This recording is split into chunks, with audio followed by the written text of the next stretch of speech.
प्रदायक दिव्य सुहानी विजया एकादशी कल्याणी, हर संकट को दूर भगाती, सत्य पथ की राह दिखाती।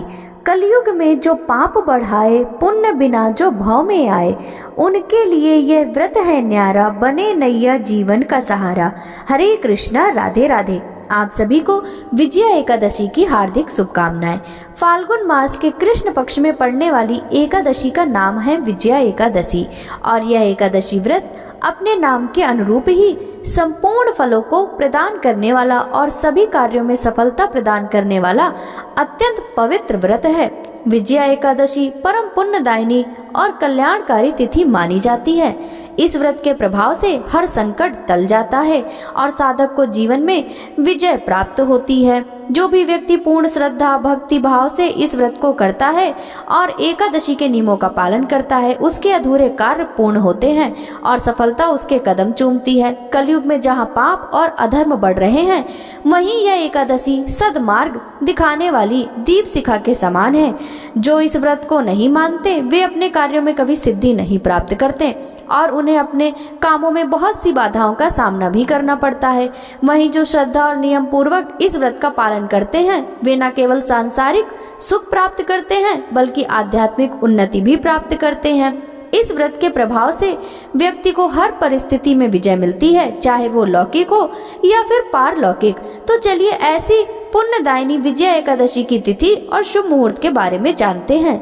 इस बार एकादशी 2025 में फाल्गुन मास कृष्ण पक्ष की एकादशी तिथि 2 दिन रहने के कारण आपके मन में यह प्रश्न जरूर होगा कि व्रत किस दिन रखना ज्यादा सही होगा। व्रत पारण मुहूर्त क्या रहेगा, हरिवासर का समय कब से कब तक रहेगा और एकादशी और द्वादशी तिथि के दिन रहने वाले पूजा के शुभ मुहूर्त कब से कब तक रहेंगे। अगर आपको ये जानकारी पसंद आए तो वीडियो को लाइक करके कमेंट बॉक्स में हरे कृष्णा लिखना मत भूलिएगा। साथ ही हमारे चैनल पर इस दिन एकादशी व्रत की कथा भी जरूर सुनिएगा। इस बार फाल्गुन कृष्ण एकादशी तिथि प्रारंभ होगी 23 फरवरी दिन रविवार को दोपहर 1:56 से और एकादशी तिथि समाप्त हो जाएगी 24 फरवरी सोमवार को दोपहर 1:44 पर। इसलिए इस बार केवल 24 फरवरी दिन सोमवार को ही एकादशी का व्रत रहेगा।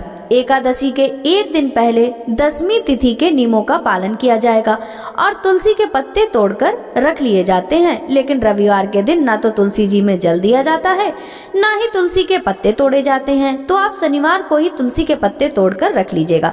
24 फरवरी सोमवार को ब्रह्म मुहूर्त का समय रहेगा सुबह 5:19 से सुबह 6:07 तक। इस दिन सूर्योदय सुबह 6:56 पे और सूर्यास्त शाम 6:23 पर होगा। प्रातः काल पूजा का मुहूर्त सुबह 5:36 से सुबह 6:51 तक रहेगा। शाम की पूजा का मुहूर्त शाम 6:18 से शाम 7:33 तक रहेगा। इस बार सिद्ध योग भी इस दिन बन रहा है। सिद्ध योग सुबह 10:05 तक रहेगा।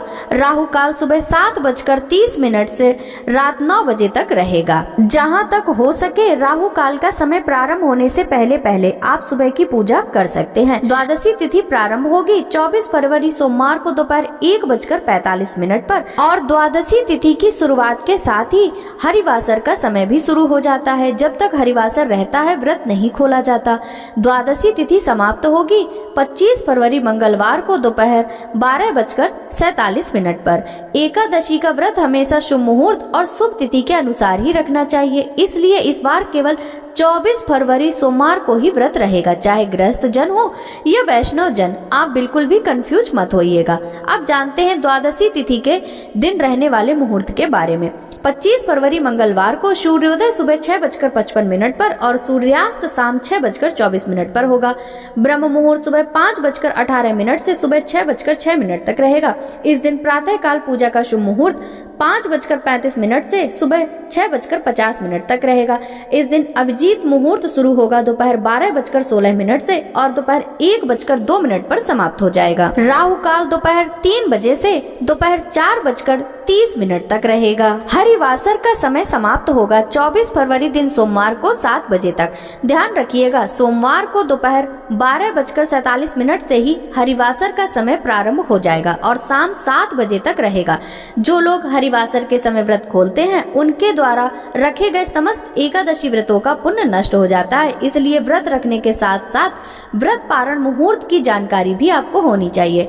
और इस बार विजय एकादशी व्रत का पारणा किया जाएगा, यानी व्रत खोला जाएगा 25 फरवरी मंगलवार को सुबह 6:56 से सुबह 9:08 के बीच में। एकादशी के दिन विधि विधान से भगवान का पूजन करके द्वादशी तिथि को शुभ मुहूर्त में व्रत खोलने से पहले भगवान को तुलसी के पत्तों सहित पंचामृत का या खिचड़ी का भोग लगाकर उसी को प्रसाद रूप में ग्रहण करके अपना व्रत खोलना चाहिए। प्रिय भक्तों, ये थी आज की वीडियो। आशा करती हूँ वीडियो आपको पसंद आई होगी। वीडियो अच्छा लगा हो तो लाइक जरूर कीजिएगा, साथ ही अपने भक्ति साथियों के साथ जरूर शेयर कीजिएगा। आपसे मिलते हैं एकादशी की और इसी तरह की वीडियो के साथ। तब तक सभी भक्तों को हरे कृष्णा, राधे राधे।